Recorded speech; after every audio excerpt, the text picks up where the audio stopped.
하나님의 오늘 우리에게 주신 말씀은 사도행전 11장 1절에서 18절까지의 말씀입니다. 사도행전 11장 1절에서 18절까지의 말씀을 제가 한 절, 여러분이 한 절 교독하도록 하겠습니다. 유대에 있는 사도들과 형제들이 이방인들도 하나님의 말씀을 받았다 함을 들었더니 베드로가 예루살렘에 올라갔을 때에 할례자들이 비난하여 이르되 내가 무할례자의 집에 들어가 함께 먹었다 하니 베드로가 그들에게 이 일을 차례로 설명하여 이르되 내가 요바시에서 기도할 때에 황홀한 중에 환상을 보니 큰 보자기 같은 그릇이 내 귀에 매어 하늘로부터 내려 내 앞에까지 드리워지거늘 이것을 주목하여 보니 땅에 네 발 가진 것과 들 짐승과 기는 것과 공중에 나는 것들이 보이더라. 또 들으니 소리 있어 내게 이르되 베드로야 일어나 잡아 먹으라 하거늘 내가 이르되 주님 그럴 수 없나이다. 속되거나 깨끗하지 아니한 것은 결코 내 입에 들어간 일이 없나이다 하니 또 하늘로부터 두 번째 소리 있어 내게 이르되 하나님의 깨끗하게 하신 것을 내가 속되다고 하지 말라 하더라. 이런 일이 세 번 있은 후에 모든 것이 다시 하늘로 끌려 올라가더라. 마침 세 사람이 내가 유숙한 집 앞에 서 있으니 가이사랴에서 내게로 보낸 사람이라. 성령이 내게 명하사 아무 의심 말고 함께 가라 하시매 이 여섯 형제도 나와 함께 가서 그 사람의 집에 들어가니 그가 우리에게 말하기를 천사가 내 집에 서서 말하되 내가 사람을 요바에 보내어 베드로라 하는 시몬을 청하라. 그가 너와 내 온 집이 구원받을 말씀을 내게 이르라 함을 보았다 하거늘 내가 말을 시작할 때에 성령이 그들에게 임하시기를 처음 우리에게 하신 것과 같이 하는지라. 내가 주의 말씀에 요한은 물로 세례를 베풀었으나 너희는 성령으로 세례를 받으리라 하신 것이 생각났노라. 그런즉 하나님이 우리가 주 예수 그리스도를 믿을 때에 주신 것과 같은 선물을 그들에게도 주셨으니 내가 누구이기에 하나님을 능히 막겠느냐 하더라. 그들이 이 말을 듣고 잠잠하여 하나님께 영광을 돌려 이르되 그러면 하나님께서 이방인에게도 생명 얻는 회개를 주셨도다 하니라. 아멘. 예, 감사합니다. 저는 오늘 이 시간에 하나님이 하셨습니다. 하나님이 하셨습니다라는 제목을 가지고 오늘 말씀을 나누도록 하겠습니다. 다시 한번 좌우 옆 사람 우리 환영하고 축복합니다. 한번 인사하겠습니다. 환영하고 축복합니다. 또 전도사님도 함께 해주셔서 감사합니다. 네. 여러분, 나는 선한 일을 했는데요. 그 일 때문에 누군가로부터 이 공격과 비난을 받아보신 적이 있으십니까? 그리고 그때 같이 흥분해서 아무것도 모르면서 그러냐고 같이 싸우는 편이십니까? 아니면 차분하게 나의 말로 진정성 있게 설득해서 오해를 풀어주는 편이십니까? 교회 안에도 이런 일들이 참 많은데요. 오늘 본문의 내용도 보면은 바로 그런 내용입니다. 베드로의 방문, 이방인 고넬료 가정이 베드로의 방문으로 구원을 받고 성령 받고 난 이후에 처음에는 이 사실에 대해서 비난하고 불편하게 여겼던 예루살렘 교회 또 할례자들이 어떻게 설득되어지고 받아들여지게 되는지에 대한 내용이 여기 들어있어요. 예, 방에 좀 소리가 나거든요. 좀 이렇게. 예. 저와 여러분 오늘 말씀을 통해서요. 사람을 대하는 그 올바른 태도를 오늘 말씀을 통해서 확립할 수 있게 되길 바라고 또 하나님께서 나에게 행하시는 그 일 그리고 이 생명의 복음에 대해서도요. 우리가 비난하거나 오해하는 자들이 있다면 그들에게 진정성 있는 말로 잘 설득해서 그들이 하나님께 영광 돌리게 할 수 있는 주인공들이 될 수 있기를 소망합니다. 1절을 보면요. 유대인에 있는 사도들과 형제들이 이방인들도 하나님의 말씀을 받았다라고 하는 것을 들었습니다. 자, 그 다음 2절 말씀을 보면은 베드로가 예루살렘에 올라갔을 때에 할례자들이 비난을 했습니다. 어떤 비난을 했을까요? 그 비난의 내용이 이제 3절에 나와 있거든요. 그 내용을 보면은 내가 무할례자의 집에 들어가서 함께 먹었다라고 지금 비난을 하는 것입니다. 당시 유대인들에게는 율법적으로 금기시 되는 일이 있었죠. 그건 뭐냐면 이방인의 집에 들어가거나 이방인들과 함께 식사를 하거나 접촉하는 일이 철저히 금기시 되었습니다. 이방인이 부정한 존재이기 때문에 그들과의 접촉을 하게 되면 나도 부정한 존재가 된다는 것입니다. 나아가서는 유대인 민족의 그 정체성을 훼손시킬 수 있다라고 하는 것이에요. 근데 역사적으로도 보면 그랬어요. 이 유대인 민족들이 이방인들과 교류를 통해서 우상 숭배 문화가 들어와가지고 이렇게 멸망을 당하고 범죄를 저지르는 역사적 사례들이 많았기 때문에 그것에 근거해서 서기관과 장로들이 이방인들과 접촉하지 마라, 교류하지 마라 그랬습니다. 어렸을 때부터 배워왔던 교육이고요. 이것이 이방인을 바라보는 유대인들의 시각입니다. 이 예루살렘 교회의 성도들 그리고 할례자들이 예수님을 믿고 있지만 여전히 세상과 이방인들을 바라보는 그 시각, 그 세계관이 이랬다고 하는 것이에요. 닫혀있는 세계관이에요. 그들의 관심은요, 이방인이 구원을 받았느냐, 성령을 받았느냐 하는데 관심이 없어요. 왜 율법을 어기고 이방인과 접촉했느냐 하는 데 있습니다. 그래서 1절의 표현을 보면요, 분명히 이렇게 되어 있거든요. 유대인의 사도들과 형제들이 이방인들도 하나님의 말씀을 받았다 함을 들었더니라고 표현되어 있어요. 이 이야기는 무슨 얘기입니까? 베드로가 고넬료 가정에 가서 하나님의 말씀을 전했다 그거거든요. 그러면 그 소식을 들었다면 반드시 이방인 가정이 구원받고 성령을 받았다라고 하는 그 내용도 같이 들었을 거란 말이죠. 근데 그 이야기는 하지 않아요. 이방인들로 구원받고 성령 받았다라고 하는 것은 관심이 없고 저들이 베드로 통해서 하나님의 말씀 들었다고 베드로가 저 집에 들어갔다고 여기에만 지금 관심이 있는 것이에요. 그들의 구원에는 관심이 없고 율법에만 관심이 있습니다. 듣고 싶은 것만 듣는 것입니다, 여러분. 이게 어떤 모습과 같습니까? 예수님께서 안식일에 병자를 치유해 주셨잖아요. 그럼 치유되고 살아난 것에 감사하고 기뻐해야 되는데 그것에 관심이 없고요. 어떻습니까? 안식일에 왜 그런 일을 했냐라고 종교 지도자들이 예수님을 책망했습니다. 우리 둘째 요한이가 유치원에 가가지고 아픈 친구를 위해서 기도했는데 그 친구가 나왔어요. 학부모가 감사하고 기뻐해야 되는데 왜 함부로 기도했냐고 따지는 것과 같은 것이에요. 여러분, 성령을 받고 부흥했던 예루살렘 교회가 그런 모습을 지금 보여주고 있다는 것입니다. 무엇이 중요한지를 모르는 것이에요, 여러분. 안타까운 모습. 그런데 이런 율법적인 모습이 교회 안에 많이 있다는 것이에요, 오늘날.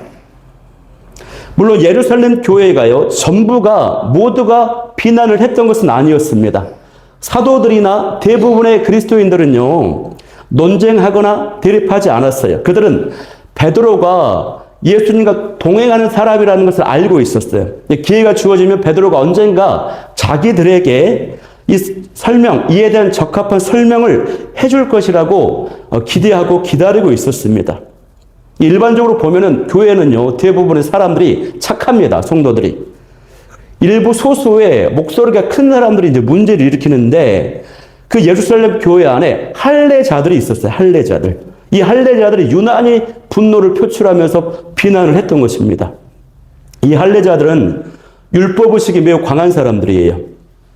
그래서 구원을 받기 위해서는요, 예수님을 믿어야 되지만 그 이전에 유대의 그 율법, 모세 율법을 다 지켜야 되고 할례를 받아야 되고 예수님을 믿어야지만 구원받는다고 생각을 하는 사람들이에요. 당시 초대교회는요, 이 구원론에 대한 이 신학적 정리가 아직 되어 있지 않는 상태입니다. 아직 제대로 되지 않았기 때문에 그래서 유대교적인 가르침, 구약의 율법의 가르침과 예수님의 가르침이 함께 혼재되어 있는 것입니다. 이런 생각을 가진 사람들이 할례자들인데 그들이 예루살렘 교회 안에 있는 것이에요. 오늘날로 말하면 어떻습니까? 세속적인 가치관과 성경적인 가치관이 섞여서 교회를 다니는 분들이 있는 것처럼 예전에나 오늘이나 마찬가지로 다양한 부류의 사람이 교회 안에 있는 것이에요. 그래서 이 할례자들이 베드로를 향해서 강하게 비난을 하는 것입니다. 내가 무할례자의 집에 들어가 함께 밥을 먹었다. 우리에게도요, 이런 모습이 있을 수 있어요. 할례자들처럼 비난하고 정죄하는 모습이 있을 수 있다는 것입니다. 분명히 하나님이 하신 일인데, 하나님이 기뻐하시는 일인데, 그냥 자기 기준으로, 내 원칙으로 보고 비난할 때가 있다는 것입니다. 어떤 중학교 3학년 학생이요, 주일날만 되면 교회를 오는데, 예배 드리러 오는데, 반바지 차림에 슬리퍼를 찍찍 끌고 예배당에 들어오는 것입니다. 꼭 농구공을 가지고 오는 것이, 농구공을 들고 와요. 예배를 드리러 오는 그 복장이 그게 뭐냐고 성도들이 시선이 좋지 않아요. 불편하게 봅니다. 그런데 매주 그 중학생이 그런 복장을 하고 오는 것입니다. 어느 날 어떤 권사님이 예배를 드리러 오는 그 학생에게 복장이 그게 뭐냐고 하나님 앞에 단정하게 예배 드려야지 하고 야단을 크게 쳐버렸어요. 그런데 이 아이에게는 사정이 있었습니다. 어떤 사정이었냐면요, 아버지가 교회 가는 것을 극심하게 반대를 하는 것이에요. 그래서 일요일만 되면 이 아들이 어디 가나 유심히 보는 겁니다. 이 아들이 아버지를 속이기 위해서 농구장 가서 농구하는 그런 흉용을 내기 위해서 반바지 차림에 슬리퍼를 찌릿찌릿 끌면서 집에서 나오는 거예요. 농구공을 튀기면서. 그렇게 해서 교회를 매번 오는 것이었어요, 여러분. 제가 나눈 이 이야기는 물론 특별한 사례이지만 이것은 우리에게 무엇을 가르쳐 주는 것입니까? 어떤 사안을 볼 때에 나의 기준에 맞지 않다고 쉽게 비난하지 말고 잘 헤아리고 분별해서 살펴볼 수 있어야 된다고 하는 것을 보여주는 이야기인 것이죠. 그래서 우리가요, 오늘 본문의 1절부터 3절까지의 내용을 보면요, 이것은 무엇을 보여주냐면 예루살렘 교회, 당시의 그 예루살렘 교회가 전체적으로 편견을 가지고 있었다라고 하는 것을 보여주는 것입니다. 예루살렘 교회 전체가요, 이방인은 구원의 대상이 아니고 부정한 존재이다라고 하는 그 선입관을 다 가지고 있는 것이에요. 베드로가 규례를 어겼으니 잘못했다라고 하는 그런 불편한 마음을 가지고 있어요. 할례자들은 소리 내서 비난을 했지만 다른 많은 사도들과 일반 그리스도인들도 불편한 마음으로 베드로를 지금 지켜보고 있는 것입니다. 이거 지금 1절에서 3절의 내용이 그 내용이에요, 여러분. 이들을 불편했던 그 이유, 핵심이 뭡니까? 그것은요, 이들의 마음속에 저변에 어떤 마음이 있었냐면 엘리트 의식이 있었어요. 선민 의식이 있었다는 것입니다. 자신들은 유대인이고 유대인이면서도 우리 예루살렘 교회는 성령 강림을 받고 예수님 믿고 구원받고 놀랍게 부흥하는 특별한 교회다. 특별한 존재들이라고 하는 어떤 선민의식, 엘리트 의식이 있었다고 하는 것이에요. 우리는요, 이 말씀을 보면서 이 모습이 잘못된 모습이라는 것을 다 알고 있습니다. 잘못된 의식을 가지고 있거든요. 그러나 이런 모습이 오늘날요, 우리에게 어떤 식으로 변형되어서 나타나는 줄 아십니까? 그것은요, 엘리트주의, 영적인 우월감으로 가지고 있다는 것입니다. 먼저는 우리 교회만 최고다라고 하는 엘리트 의식이 있고요.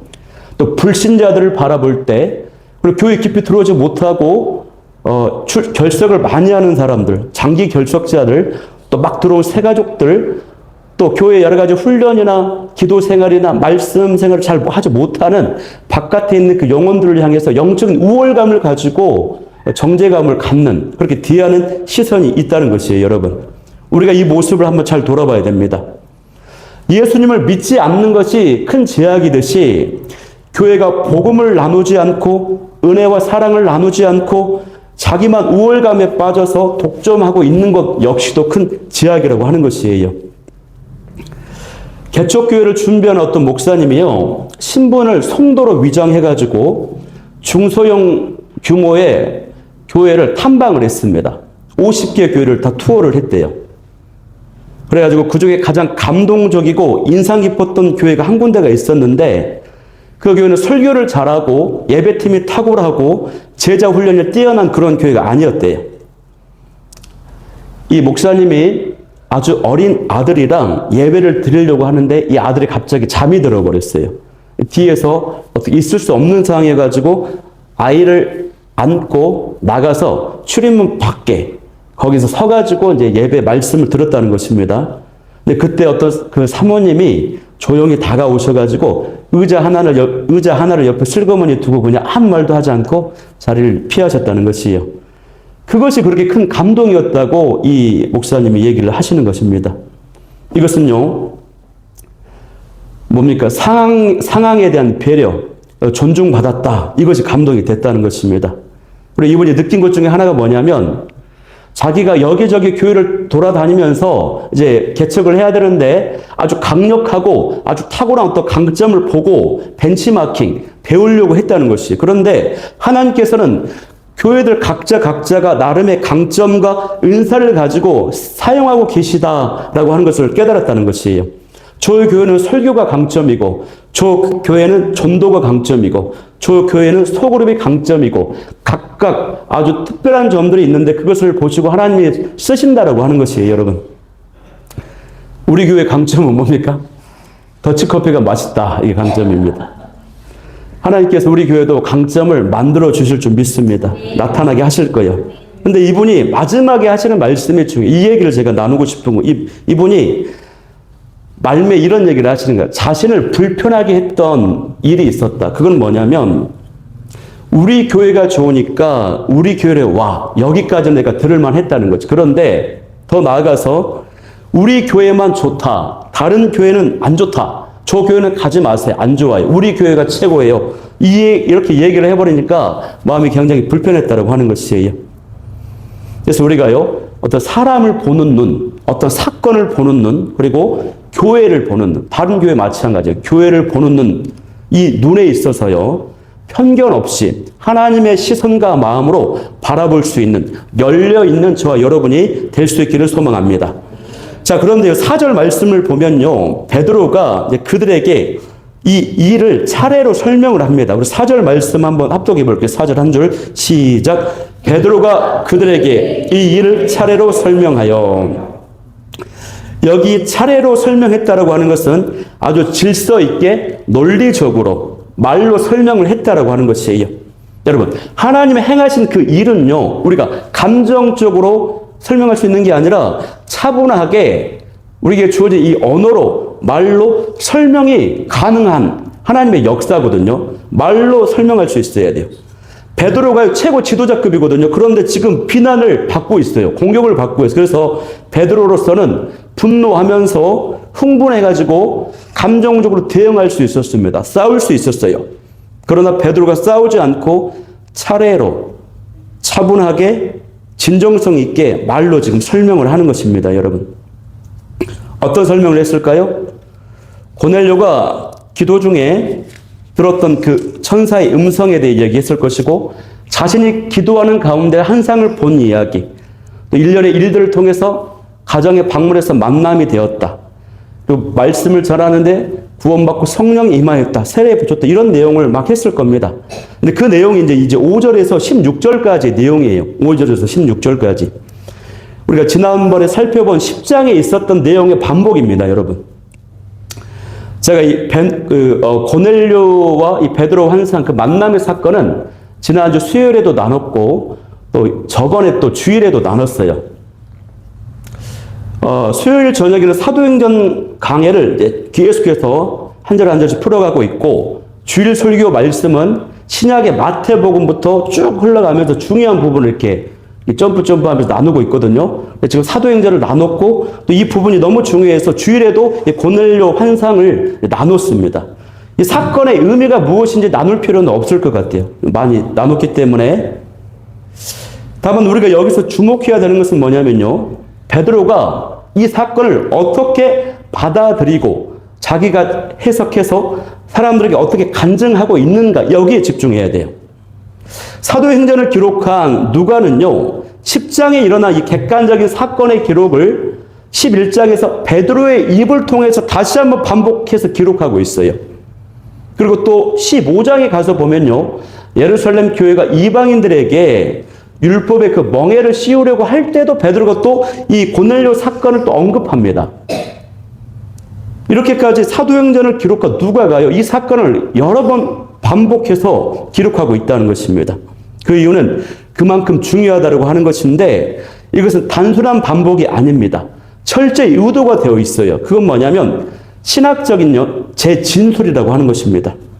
이방인을 구원하는 그 문제는 초대교회 당시에 큰 이슈였어요. 가장 큰 이슈였는데, 그래서 누가는 일부러 반복해서 이것은 이방인을 구원하신 일은 하나님이 하신 일이다라고 거듭해서 알려주고 있는 거라는 것입니다. 확증하고 있는 것이라는 것이에요.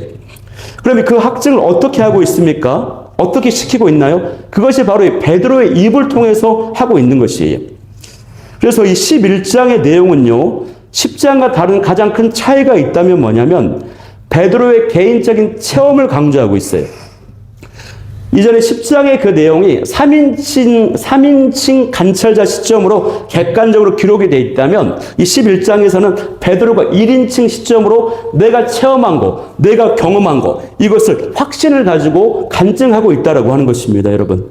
그래서 보면요, 내가, 내게, 우리에게 이런 단어가 말해요. 그리고 또 베드로가 이렇게 말합니다. 내가 환상을 보니, 주목하여 보니, 올라가서 보니, 이런 이야기가 많아요. 또 들으니, 두 번째 소리를 들으니, 이런 말들이 곳곳에 지금 베드로가 말을 하고 있는 것이에요, 여러분. 베드로가 10장에 이전에 있었던 그 객관적 사건을 경험하고 나서 그 사건을 해석해서 자신의 이해와 확신이 무엇인지를 사람들에게 강력하게 변증하고 간증하고 설득하고 있다고 하는 것이에요, 여러분. 예를 안 들어도 될 것 같은데 조금만 예를 들면요. 10장 20절에는 이렇게 표현되어 있어요. 두 사람이 너를 찾으니 일어나 내려가 의심하지 말고 함께 가라. 내가 그들을 보내었느니라. 이 기록을요, 베드로가 오늘 본문의 12절을 보면 어떻게 성령이 내게 명하였다. 아무 의심 말고 함께 가라. 명령하셨다. 이렇게 간결하고 분명하게 해석을 하는 것입니다. 10장 47절도 보면은 베드로가 이르되 이 사람들이 우리와 같이 성령을 받았으니 누가 능히 물로 세례를 줄 것을 그 말이요. 이렇게 얘기하는데 16절 보면 오늘 11장 16절에 요한은 물로 세례를 베풀었으나 너희는 성령으로 세례를 받으리라. 이렇게 끝내버려요, 여러분. 근데 이것을 지금 한국말로 해석을 해서 조금 더 차이가 안 느껴질 수 있는데 헬라어 원문을 보면요, 더 간결하고 더 분명합니다. 더 직접적이라고 하는 것이에요. 베드로가 이 핵심 사건만 분명하게 딱 진술을 합니다. 그리고 그 핵심적 결론이 뭡니까? 그것은 이 모든 일이 내가 한 것이 아니라 누가 한 것이다? 하나님이 하셨다라고 하는 것이, 이것이 결론이에요, 여러분. 그래서 그 결론, 그 17절의 내용이 중요합니다. 우리 17절 말씀 한번 읽어볼게요. 시작. 그런즉 하나님이 우리가 주 예수 그리스도를 믿을 때에 주신 것과 같은 선물을 그들에게도 주셨으니 내가 누구이기에 하나님을 능히 막겠느냐 하더라. 베드로가 핵심만 확신 있게 쭉쭉쭉 설명한 다음에 그 결론, 이거 하나님이 다 하신 것이다라고 결론을 내어버리고 있다라고 하는 것입니다, 여러분. 여러분, 하나님이 하셨습니다. 아멘. 아멘. 모든 것을 하나님이 하셨습니다. 아멘. 아멘. 하나님이 하셨기 때문에 내가 누구간데 하나님의 일을 막을 수 있겠냐? 하나님이요, 모든 것을 하셨어요. 하나님이 우리 교회를 세우셨습니다. 하나님이 저와 여러분을 만나게 하셨습니다. 앞으로도 하나님께서 다 이끌어 가실 줄 믿습니다. 이게 오늘 설교의 핵심 메시지예요. 하나님이 하시는 일은 그 누구도 막을 수가 없습니다.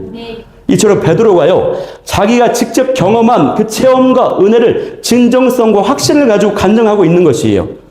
그래서 더욱 설득력 있게 다가오고 있거든요. 그러니까 우리에게도 이런 모습이 필요하다고 하는 것이에요, 여러분. 우리가 복음을 모르는 자들에게 또 하나님이 나에게 행하신 놀라운 그 일에 대해서요, 우리가 설명할 수 있어야 돼요. 설득력 있게 전달하고 감동시킬 수 있어야 된다고 하는 것입니다. 여러분이 만약에 복음을 모르는 자들에게 간증할 어떤 시간과 상황이 주어졌다고 해봐요. 어떻게 전하시겠습니까? 하나님의 그 복음의 은혜, 하나님이 내게 행하신 놀라운 일을 어떤 식으로 설명하고 간증할 수 있겠습니까? 이제 베드로가 이런 위치, 마음의 상태에 있다라고 하는 것입니다. 분명하고 확신을 가지고 우리가 간증할 수 있어요. 내가 만난 그 하나님에 대해서 전달할 수 있어야 될 줄 믿습니다. 여러분, 이 예화를 아마 들어보셨을 것 같은데요. 어떤 장터에 두 사람이 있었어요. 한 사람은 약을 파는 약장소였어요. 제가 장터 출신이라 장터 분위기를 잘 알아요. 사실 그 약은요, 가짜 약이에요. 별 효과가 없어요. 그런데 이 약장소가 얼마나 확신을 가지고 자신 있게 담대하게 이 약만 먹으면 어떤 병도 낫습니다. 한 번만 써보세요. 효과가 있습니다. 강하게 얘기했더니 많은 사람들이 그것을 이제 사요. 사가지고 거의 뭐 절판이 됐어요. 이 표정도 목소리도 태도도. 근데 그 옆에 전도자가 있어서 복음 전도자. 이 사람은 진짜 생명의 복음을 가지고 있으면서도 예수님 믿으면 구원받습니다. 여러분 제사함을 받을 수 있습니다. 근데 그 표정과 말투와 힘이 확신이 없는 것이, 담대함이 없는 것이. 꼭 느낌이 믿어도 되고 안 믿어도 되는 것처럼 사람들이 이제 별로 반응이 없는 거예요, 여러분. 근데 이 약장수는 이 약을 먹지 않으면 금방 죽을 것처럼 막 이렇게 강하게 얘기하는 것이. 여러분, 약장수는 가짜 약을 진짜처럼 이야기하고 전도자는 진짜인데 진짜 복음을 가짜처럼 이야기했다는 것입니다. 바라옵기는 설득력 있는 복음의 전달자, 은혜의 전달자가 저와 여러분이 될 수 있기를 소망해요. 아멘. 그래서 베드로의 이 간증이요, 성공적이 되었을까요? 아니면 실패했을까요? 예, 읽었잖아요. 성공적이 되었어요. 성공적이, 여러분. 그 결과가 18절이거든요. 우리 마지막 18절 말씀 한번 합독해 볼게요. 시작. 그들이 이 말을 듣고 잠잠하여 하나님께 영광을 돌려 이르되, 그러면 하나님께서 이방인에게도 생명 얻는 회개를 주셨도다 하니라.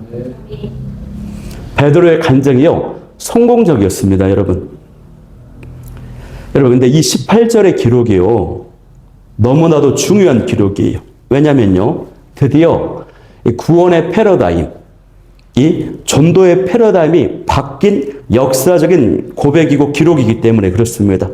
이 기록은요, 이 땅의 모든 교회가 세계 선교에 대한 비전과 확신을 가지고 나아가게 하는 고백이에요. 그래서 이 기록을요, 무엇이라고 표현하냐면 선교에 대한 교회의 최초의 대현장이다, 이렇게 이야기를 하는 것입니다. 선교에 대한 교회의 최초의 대현장. 말이 좀 어렵죠, 여러분? 그만큼 이 18절의 기록, 고백이 굉장히 중요하다고 하는 것입니다. 그러니까 하나님께서는요, 예루살렘 교회가 이 사실을 고백하고 인정할 수 있도록 18절에 그 고백이 터져 나올 때까지 십자가의 사건을 그렇게까지 일하시고 만나주시고, 고넬료를 만나시고, 베드로에게도 만나주시고, 만나게 하시고, 또 와서 베드로를 통해서 설명하게 하시고, 간증하게 하시고, 이 18절의 기록과 고백을 듣게 하기 위해서 하나님께서 지나온 그 시간들을, 복잡한 과정들을 이끌어 오셨다라고 하는 사실이에요, 여러분. 그나마 예루살렘 교회가 그래도 성숙했던 점은요, 하나님이 이거 하셨다라고 하는 것을 인정하고 하나님께 영광을 돌리는 공동체였다라고 하는 점입니다. 이것이 우리가 인정해 줄 만한 점이에요, 여러분. 처음에는 비난했지만 결국 이것이 하나님이 하신 일이었구나 하고 인정했습니다. 내가 정말 미워하는 누군가가 있는데 그 사람이 하나님과 함께 하셔가지고 놀라운 역사와 열매를 맺어요. 그럼 그것을 인정하고 높여주는 것입니다. 하나님께 영광 돌리는 것입니다. 이런 모습이 필요하다고 하는 것이에요. 근데 제 모습을 봐도 그렇고 목회자들 세계에도 보면 질투가 굉장히 심하거든요. 경쟁 관계에 있는 사람들. 근데 목회가 잘 되면은 뭐 질투해요. 정말 박수 쳐주고 기뻐하고 정말 격려해주고 하나님께 영광 돌려야 되는데 그 모습이 부족할 수 있어요. 근데 예루살렘 교회가 성숙한 모습을 지금 보여주고 있어요. 그래서 사도행전 11장의 이 반복, 이 사건은요, 다시 말하는 것이 아니라 하나님의 뜻을 확정하는 선언이라고 하는 것입니다. 선언. 이 반복의 목적은 딱 하나입니다, 여러분. 무엇입니까? 이방인에게도 동일한 구원이 주어졌다. 이것은 하나님이 하신 것이다 라고 하는 이 선언을 지금 하고 있어요. 우리는 익히 알고 있어요. 신학이 발달했고 교회 생활을 오래 해서 뻔한 이야기 아니다. 그런데 당시로서는 이것이 말했죠. 신학이 정립되지 않은 상태였다라고 하는 것이 이 혁명적인 어떤 전도와 구원, 복음의 패러다임을 바꾸는 사건이었다라고 하는 것입니다. 근데 그런 요소가 우리에게 있다는 것이죠. 누군가를 편견을 가지고 선입견을 가지고 누구는 배제하고 구원의 대상, 복음의 대상으로 차별하는 모습이 우리에게 있다는 것입니다. 이처럼요, 이 18절에 위대한 고백과 선언이 나오기까지 하나님이 엄청난 작업과 일을 하셨어요. 우리가 어떤 한 영혼의 회복을 위해서, 구원하기 위해서 우리가 정말 그 영혼의 이제 예수님 믿겠습니다. 그 고백이 터져 나올 때까지 반복적인 섬김과 지속적인 어떤 사랑과 기도, 인내하는 시간이 얼마나 필요합니까, 여러분? 그게 굉장히 필요하다고 하는 것입니다. 이제 말씀을 정리할게요, 여러분. 오늘 본문을 통해서 우리가 확인하는 메시지를 정리하면요, 세 가지로 정리해 볼 수 있어요. 첫 번째는요, 편견과 율법적 시선, 그리고 영적인 우월주의를 버리고 하나님의 시선, 하나님의 마음으로 우리가 어떤 사람과 어떤 사건과 상황과 우리 교회들을 바라볼 수 있게 해달라고 이렇게 결단해야 될 것이고요. 두 번째는요, 하나님이 하신 일이나 어떤 복음의 은혜를 우리가 경험했다면 그것을요, 확신과 진정성을 가지고 그 누군가에게 설득력 있게 간증할 수 있어야 된다는 것입니다. 담대하게 내가 전할 수 있어야 된다고 하는 사실이. 세 번째는요, 모든 일은 하나님이 하셨다. 이 사실을 인정하고 하나님께 영광을 돌릴 수 있는 저 여러분이 되길 소망해요. 꼭 이 복음의 역사뿐만 아니라 되어지는 일들, 또 어려운 일들, 어떤 사건, 문제 이것조차도 이거 하나님이 하셨다라고 인정하고 받아들일 수 있는, 그러면서 그 속에서도 하나님께 영광 돌릴 수 있는 저 여러분이 될 수 있기를 간절히 소망합니다.